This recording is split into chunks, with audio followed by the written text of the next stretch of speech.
मंत्रा face wash, ये कोई cosmetic नहीं, आयुर्वेदिक औषधि है। दिल्ली में मजदूर दिवस पर कार्यक्रम का आयोजन। दिल्ली की सीएम रेखा गुप्ता ने की शिरकत। कार्यक्रम को संबोधित करते हुए कहा, जो देश बनाते हैं सरकार उनका ख्याल रखेगी। दिल्ली विधानसभा के विशेष सत्र का हुआ आयोजन। सीएम रेखा गुप्ता ने नारी शक्ति वंदन अधिनियम पर रखी अपनी बात। कहा, सुनो द्रौपदी शस्त्र उठा लो।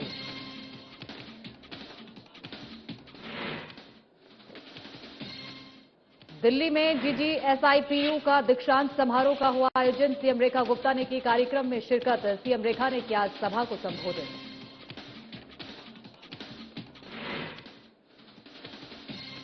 नई दिल्ली में राष्ट्रीय मीडिया केंद्र में प्रेस कॉन्फ्रेंस। सरकारी योजनाओं पर सीएम रेखा गुप्ता और केंद्रीय मंत्री मनोहर लाल ने किया मीडिया से संवाद। जनता तक जानकारी पहुंचाने की कोशिश।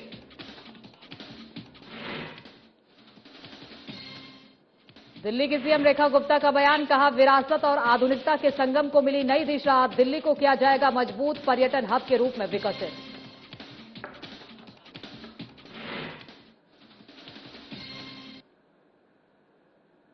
नमस्कार, मैं हूं आपके साथ सोनिया। बुलेटिन की शुरुआत करेंगे। मजदूर दिवस के मौके पर कार्यक्रम का आयोजन किया गया, जिसमें दिल्ली की सीएम रेखा गुप्ता ने शिरकत की। इस मौके पर सीएम रेखा गुप्ता ने कहा कि जो देश बनाते हैं उनका ख्याल दिल्ली सरकार रखेगी। सीएम रेखा ने और क्या कुछ कहा, आपको सुनाते हैं। मंच पे मेरे साथ दिल्ली सरकार में हमारे श्रम मंत्री, जो लगातार अपनी ऊर्जा के साथ, अपनी मेहनत के साथ काम करते हुए दिल्ली के हमारे इन श्रमजीवी भाई बहनों के लिए काम कर रहे हैं, मैं आपका बहुत बहुत अभिनंदन करती हूँ। और हमारे श्रम विभाग के ही सचिव विभाग को ज्वाइन किया है, तब से विभाग को गति देने का काम और हमारे श्रमिकों को योजनाओं का लाभ पहुंचाने के लिए पूरे विभाग को बहुत ही एक्टिव करके काम शुरू किया है। आपको भी मैं बधाई देती हूँ। और आज के इस कार्यक्रम की शोभा बढ़ा रहे आप सभी मेरे श्रमिक भाई बहन, जिन्होंने हमेशा अपनी मेहनत से देश को, दिल्ली को सजाया और संवारा। मैं आप लोगों की जितनी तारीफ करूं उतनी कम है। आपने जिस तरीके से, मैं अभी बहनों के बीच में गई, एक एक बहन ने बड़े मन से मुझसे बात की। किसी ने कहा, अपने परिवार की परिस्थिति बताई। एक बहन ने कहा कि मेरे पति नहीं है, मैं परिवार में अकेले अपने बच्चों का भरण पोषण कर रही हूं और उम्र इस प्रकार से हो रही है कि आगे शायद बहुत समय तक मैं ये मजदूरी का, श्रमिक का काम ना कर पाऊं। दूसरी बहन ने कहा कि बड़ा परिवार है, पति पत्नी दोनों कमाते हैं तो भी गुजारा नहीं हो पाता। एक और बहन आई कि बेटी की शादी करनी, कैसे करूं? ये सारी दिक्कतें ऐसा नहीं है कि आज ही मेरे कानों तक पड़ी। हमने 1 साल पहले सरकार संभाली और इस 1 साल में जो पूरी तरीके से श्रम मंत्रालय डिफंग पड़ा था, एक भी योजना का लाभ जनता को, हमारे श्रमिक भाई बहनों को नहीं मिल रहा। इतने वर्षों से तो जो पोर्टल था जहां लेबर रजिस्ट्रेशन होता था, वो भी नहीं हो पा रहा है। और हमने आने के बाद उस पोर्टल को नया बना के रिवाइव करके जनता के बीच में फिर से डाला है, ताकि हमारे श्रमिक भाई बहन जो दिल्ली में काम कर रहे हैं वो अपना रजिस्ट्रेशन पोर्टल पे कर सके और उसके माध्यम से सरकार की जितनी योजनाएं हैं उसका लाभ आपको मिल सके। हम ये चाहते हैं आपकी जितनी दुख तकलीफें हैं, हर एक तकलीफ का समाधान हो, आपको बेहतर काम करने की परिस्थितियां मिले, सुविधाएं मिले, जीने की सरल राह मिले, बच्चों को पढ़ाई मिले, आपको स्वास्थ्य मिले। और इन सब को करने के लिए सरकार कोई भी कसर छोड़ने वाली नहीं है, ये मैं आपको वादा करती हूँ। आप जिस तरीके से मेहनत करते हैं, एक एक ईंट पे ईंट रख करके बड़ी बड़ी इमारतें खड़ी करते हैं, देश को विकास की ओर लेके जाते हैं और इस सपने को साकार करते हैं जिसको 140 करोड़ भारतीय देखते हैं, विकसित भारत, विकसित दिल्ली। और उसमें आपकी भूमिका को कभी नकारा नहीं जा सकता। इसलिए जरूरी है कि आपकी हर सुख सुविधा का ध्यान रखा जाए।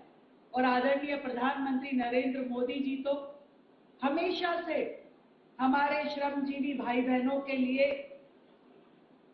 सम्मान का जीवन देने के लिए हर कार्य योजना को रूप देने में लगे रहते हैं। हमने वो समय भी देखा है जब देश में फैक्ट्रियों पे हड़तालें, कंस्ट्रक्शन साइटों पे धरना और देश में हमेशा टकराव की राजनीति रहती थी। पर जब से मोदी जी ने कार्यभार संभाला है, हमने देखा कि कैसे एक एक योजना को बनाया गया जो हमारे लाखों करोड़ों श्रमिक भाई बहनों के लिए वरदान साबित हुई। मोदी जी की हर नीति में, हर निर्णय में और विकास के हर कार्य में श्रमिकों का लाभ दिखाई देगा। उनके व्यवहार में, चाहे वो कभी श्रमिकों पे फूल बरसाए हो, उनके साथ जमीन पे बैठ के भोजन किया हो, उनके साथ चर्चा की हो, हर जगह उनके व्यवहार में ये दिखता है कि वो देश के श्रमिक भाई बहनों के लिए हमेशा मन से जुड़ के काम करते हैं।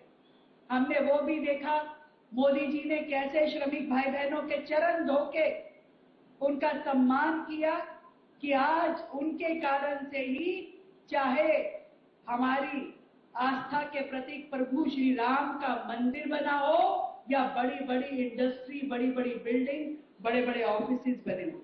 और मैं गर्व से कह सकती हूँ कि आप सबकी मेहनत से देश ने पूरे विश्व में जो स्थान बनाया है उसमें आपकी बहुत बड़ी हिस्सेदारी है।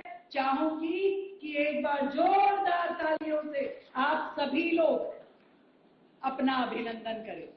और जिस तरीके से पहले देश में कितने पुराने और ऐसे कानून बने हुए थे जिससे हमारे लेबर को सुविधा मिलने की बजाय शोषण होता था, पर मोदी जी ने उन सभी कानूनों को समाप्त करके जो योजनाएं बनाई, चाहे वो प्रधानमंत्री श्रम योगी मानधन योजना हो, प्रधानमंत्री सुरक्षा बीमा योजना हो, प्रधानमंत्री जीवन ज्योति बीमा हो, इन सभी को लागू करके हमारे श्रमिक भाई बहनों के जीवन में उद्धार करने का काम देश के प्रधानमंत्री आदरणीय मोदी जी ने किया है। 2021 में प्रधानमंत्री जी के द्वारा ई श्रम पोर्टल खोला गया और हम सब ने देखा कि ई श्रम पोर्टल खुलने के बाद देश में एक नए युग की शुरुआत हुई और उस ई श्रम पोर्टल पे 14 बड़ी योजनाओं को पंजीकृत करने के लिए जोड़ा गया और आज 400 अलग अलग फील्ड में काम करने वाले लगभग 32 करोड़ श्रमिक भाई बहन इस ई पोर्टल से जुड़े हैं जो उन योजनाओं का लाभ ले रहे हैं। आप सबको ध्यान हो तो मैं बताती हूं, एक राष्ट्र और एक राशन कार्ड, इससे 24 करोड़ 15 लाख लाभार्थी जुड़े हैं। आयुष्मान भारत, प्रधानमंत्री जन आरोग्य योजना, इससे 15 करोड़ लाभार्थी मजदूर जुड़े हैं। प्रधानमंत्री सुरक्षा बीमा योजना, इससे 9 करोड़ के करीब हमारे लाभार्थी मजदूर भाई बहन जुड़े हैं। और विकसित भारत जी राम जी योजना के तहत हमारे 6 करोड़ से ज्यादा लाभार्थी जुड़े हैं। प्रधानमंत्री जीवन ज्योति बीमा योजना, जिससे 2.25 करोड़ से अधिक लाभार्थी जुड़े हैं। प्रधानमंत्री आवास योजना, उससे लगभग 1 करोड़ लाभार्थी जुड़े हैं। और ऐसे ही हर योजना हर नीचे तक पहुंचे, हमारे श्रमिक भाई बहनों तक पहुंचे, मजदूरों तक पहुंचे, गरीबों तक पहुंचे, इसके लिए केंद्र सरकार काम कर रही है। और दिल्ली सरकार ने भी प्रधानमंत्री जी के विजन के साथ चलते हुए अपनी श्रम मंत्रालय के माध्यम से ये कोशिश की है कि गरीबों को हम सेवा दे सके, श्रमिकों को सम्मान दे सके और वंचितों को हम पूरी सुविधाएं दे सके। इसके लिए दिल्ली सरकार काम कर रही है। प्रत्येक श्रमिक का जीवन सशक्त हो, सुरक्षित हो और आत्मनिर्भर हो, इसके लिए जैसा कपिल जी ने बताया कि अनेक स्किलिंग के प्रोग्राम, ट्रेनिंग के प्रोग्राम शुरू किए जा रहे हैं। जो पोर्टल पूरी तरीके से बंद पड़ा था, कोई मजदूर खोलता था तो खुलता नहीं था, उस पोर्टल को दोबारा से बना करके आप सबके लिए खोला गया है। और हम ये चाहते हैं कि सभी लोग इसमें ज्यादा से ज्यादा संख्या में जुड़े और अपने आप को रजिस्टर्ड करें। और हम हर लेबर चौक पे इस रजिस्ट्रेशन को हमारे अधिकारी खुद जाके कराएंगे, ताकि किसी भी मजदूर भाई बहन को कहीं और जाने की जरूरत ना हो। हम दिल्ली में पूरे देश से सबसे अधिक न्यूनतम मजदूरी, न्यूनतम वेतन दे रहे हैं, ये सभी को मालूम है। हमने सिंगल विंडो ऑनलाइन पोर्टल खोल करके सारी सुविधाओं का रजिस्ट्रेशन खोला है। हमने एक और काम दिल्ली में किया, अटल कैंटीन। अटल कैंटीन जो पूरी दिल्ली में इस समय 75 जगहों पे खुली है, जहां मात्र 5 रुपए में भोजन। किस किस को मालूम है भाई? बताएं जरा, हाथ उठा के किस किस ने देखी है अटल कैंटीन? उसमें केवल 5 रुपए में शानदार भोजन हम खिलाते हैं। रोजाना लगभग 1 लाख लोग अटल कैंटीन पे भोजन करते हैं और वो विशेष रूप से मजदूर भाई बहनों के लिए खोली गई है, जो लोग परिवार से दूर रहते हैं, अकेले रहते हैं और खुद जाके घर पे रात को भोजन बनाते हैं। ऐसे में ये अटल कैंटीन उनके लिए वरदान साबित हो रही है, जहां मात्र 5 रुपए देके सम्मानजनक तरीके से बैठ के स्टील के बर्तनों में भोजन कराया जाता है। इसी तरीके से दिल्ली में हमने 400 आयुष्मान आरोग्य मंदिर खोले हैं। ये आयुष्मान आरोग्य मंदिर वो जगह है जब आपकी किसी भी प्रकार की भारी बीमारी में आप वहां जाकर के निःशुल्क उपचार ले सकते हैं। चाहे टेस्टिंग हो, चाहे वैक्सीनेशन हो, चाहे गर्भवती महिलाओं को सुझाव लेने हो, दिखाना हो, ये सारी सुविधाएं आयुष्मान आरोग्य मंदिरों में उपलब्ध है, जहां जाकर के आप ये लाभ ले सकते हैं। और इस साल हमने एक और बड़ी योजना आप सबके लिए बनाई है, मोबाइल स्वास्थ्य सेवा। मोबाइल स्वास्थ्य सेवा का मतलब है कि गाड़ियां तैयार की जा रही है, जो आप लोगों की कंस्ट्रक्शन साइट पे ही आके, लेबर चौक पे ही पहुंच के आपके स्वास्थ्य की जांच करेगी, उपचार करेगी, दवाई देगी, ताकि आपको कहीं जाने की जरूरत ना हो। अच्छा है कि नहीं अच्छा है? साथियों, जितनी बातें अभी हमारे श्रम मंत्री जी ने कही, मैं आपको ये विश्वास दिलाती हूं कि अपने श्रमिक परिवारों के लिए, भाई बहनों के लिए, आपकी हर एक तकलीफ के लिए हम कारगर योजना बनाते हुए उसका लाभ आप तक पहुंचाएंगे। बेटियों की शादी, बच्चों की शिक्षा, दोनों के लिए सरकार बड़ा मानदेय देकर के आपको मदद करना चाहती है।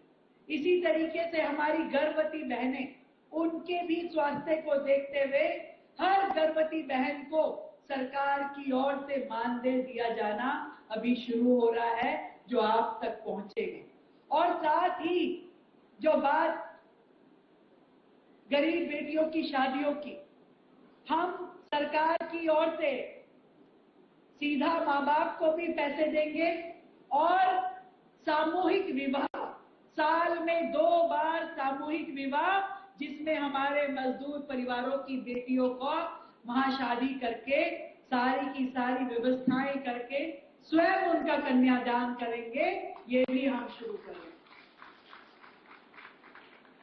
मैं इतना कहती हूं कि आप लोग दिन रात मेहनत करके देश का निर्माण कर रहे हैं, देश की नींव को मजबूत कर रहे हैं, इसलिए आपकी जड़ें मजबूत रहे, आपका परिवार सुख शांति में रहे, उसकी जिम्मेदारी सरकार की है और उस जिम्मेदारी को हम पूरी तरीके से निभाएंगे।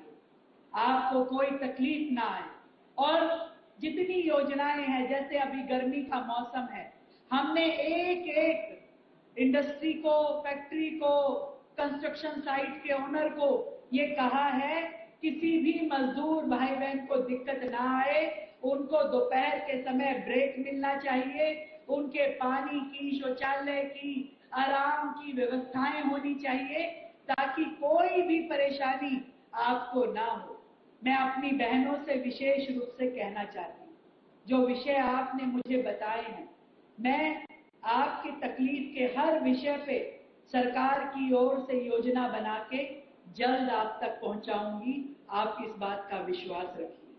आप सबको इस लेबर दिवस की, ये एक तरीके से हम सबके लिए सम्मान का दिन है, जिसे मिल करके हम मनाते हैं। बहुत बहुत शुभकामनाएं देती हूँ, बधाई देती हूँ। आप सदैव मुस्कुराते रहे, ईश्वर की कृपा, प्रभु राम की कृपा आप सब पे बनी रहे। जय हिंद, जय भारत। दिल्ली विधानसभा के विशेष सत्र का आयोजन किया गया, जिसमें दिल्ली की सीएम रेखा गुप्ता ने नारी शक्ति वंदन अधिनियम पर अपनी बात रखी। सीएम रेखा ने इस दौरान कहा, सुनो द्रौपदी शस्त्र उठा लो। दिल्ली सरकार के हमारे सभी विधायक गणों का, जिन्होंने इस चर्चा में सहभागिता की और पूरा अपना समर्थन दिया, इस बिल को अपनी ओर से ये बता के कि ये कितना जरूरी एक कदम था, अपना समर्थन देते हुए आपने जितने शब्द कहे, मैं देश की आधी आबादी की ओर से आप सभी को बहुत बहुत धन्यवाद करता हूं। और सच में हमें इस दुख है इस बात का कि ये जो 16, 17 और 18 अप्रैल हमारे लोकतंत्र के एक काले अध्याय के रूप में कहीं ना कहीं जुड़ गया है, वो 3 दिन जब पूरे के पूरे देश की हर महिला लोकसभा की ओर देख रही थी कि 78 साल का इंतजार शायद अब खत्म होने वाला है। वर्षों से देश की महिलाएं ये इंतजार कर रही थी कि हमें प्रतिनिधित्व मिलेगा विधानसभाओं में, लोकसभाओं में, और वहां पहुंच करके हम भी देश की नीति निर्माण का हिस्सा बन पाएंगे। पर अफसोस कि वो 16 और 17 को जितनी चर्चाएं लोकसभा में हुई, वो बहुत ही निराशा देने वाली थी।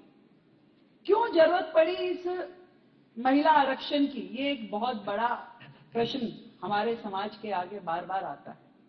हमारे भारत देश में महिला और पुरुष की परिस्थितियां दोनों बहुत अलग अलग है। दोनों अलग अलग सामाजिक परिप्रेक्ष्य में बड़े होते हैं। एक महिला समाज की अपेक्षाओं को अपने ऊपर रख करके जब चलती है, तो वो उस स्पीड में, उस गति में आगे नहीं बढ़ पाती जिससे कि एक पुरुष आगे बढ़ पाता है। वो आज घर से बाहर निकलती है तो उसको सैकड़ों सवालों के जवाब देने पड़ते हैं। एक महिला जब आगे बढ़ना चाहती है तो अनेकों इजाजत उसको लेनी पड़ती है, पुरुष को नहीं लेनी पड़ती। पुरुष को ना कोई इजाजत लेनी है, ना कोई प्रतिबद्धता है, और ना ही कोई अवहेलना का सामना करना पड़ता। महिला को हर तरीके की अवहेलनाओं से डर करके अपने आप को आगे देखना पड़ता है।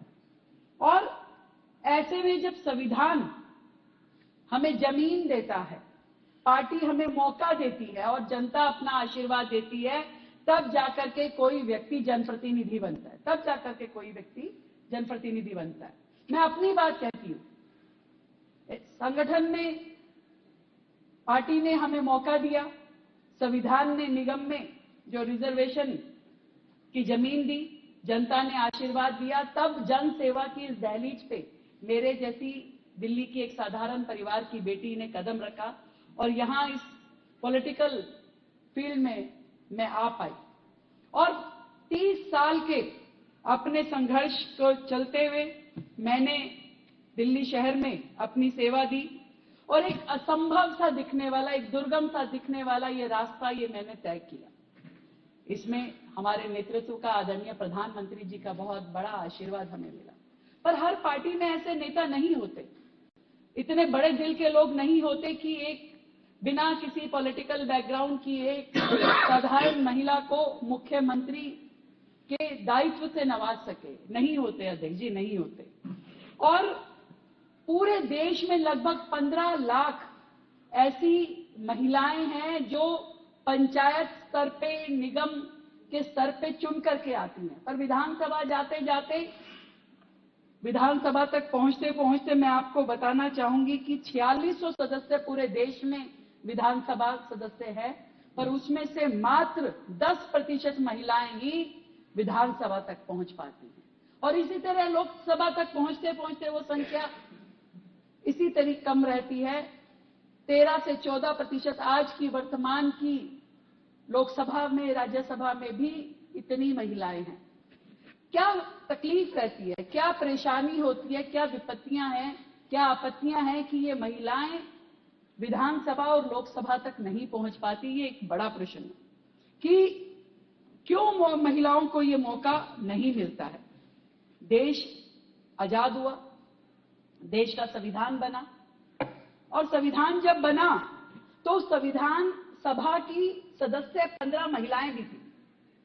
सरोजिनी नायडू जी थी, विजय लक्ष्मी पंडित जी थी, सुचेता कृपलानी जी भी थी। जब संविधान लिखा गया तो बहुत समानता का अधिकार दे दिया, वोट का अधिकार दे दिया, चुनाव लड़ने का अधिकार दे दिया। उन्हें लगा कि बस इतने से आजाद भारत में महिलाएं तरक्की कर जाएंगी, आगे बढ़ जाएंगी। पर उन्हें नहीं मालूम था कि आजाद भारत के ये राजनीतिक दल महिलाओं को कभी आगे आने ही नहीं देंगे। बुलेटिन में फिलहाल इतना ही। आगे की तमाम खबरों के लिए बने रहिए हमारे साथ।